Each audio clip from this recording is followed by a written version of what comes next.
Tu croiras jamais ce qui vient de m'arriver.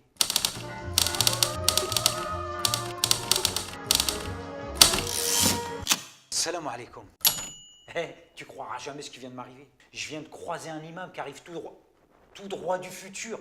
Du futur. Non mais, tu te rends compte? Il m'a dit que tu me croirais pas. En même temps, il le savait. Hein. Normal, il vient du futur. Hein. Quelle année?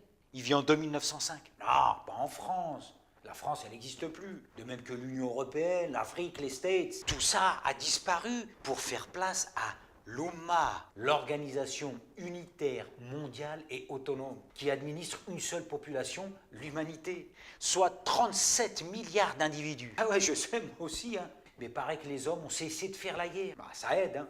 L'imam Gérard, ouais, c'est son nom.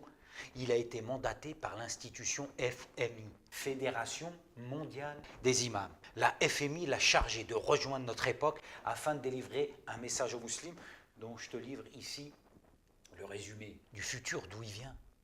Ils savent ce qu'il nous faut faire et ce qu'il nous faut éviter pour vivre en harmonie avec notre monde et notre temps. Pour ce faire, on doit cesser de confier béatement nos cerveaux aux apprentis imams et autres prédicateurs illuminés. En fait, ils ne servent ni Dieu ni les musulmans. Ils se servent de lui et d'eux. Il faudra donc démanteler les URSAF, les usurpateurs religieux sans science ni aucune formation, et entamer la CGT, la chasse aux grossiers Tartuffe. Ceux qui, toutes tendances confondues, prétendront vouloir nous tendre la main seront légion. Faut pas se laisser arnaquer par LREM, les laxistes radicaux extrémistes ou modérés, et encore moins par le PCF, le prosélytisme coranique frauduleux. La solution réside dans notre capacité à développer une exigence à toute épreuve. Il sera donc vital de soutenir RMC, le renouveau d'une majorité critique, mais de boycotter BFM, le berceau de la fabrique des moutons. Et surtout, de nous désabonner de RTL, la religion trop littéraliste.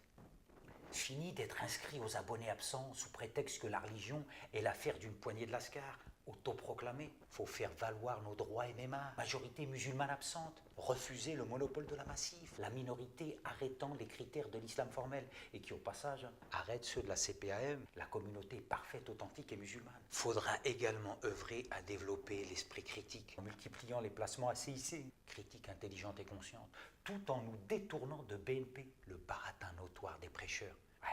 Côté artistique, faut qu'on devienne fan de PNL, les promoteurs de narration libératrice. Faut qu'on réécoute Ayam, l'islam des anciens maghrébins, mais éviter de prêter l'oreille à NTM. Nourrir toujours la mascarade. Pour finir, et pour notre sécurité, gare à la DGSI, la Direction Générale des Suppôts de l'Irrationnel, ainsi que la DGSE, la Direction Générale des Scélérats de l'Embrouille. Tout ça, ça t'a pas donné soif de RATP, de te recentrer autour de ta personne, ni même de SNCF, de savourer les nuances comme Farid.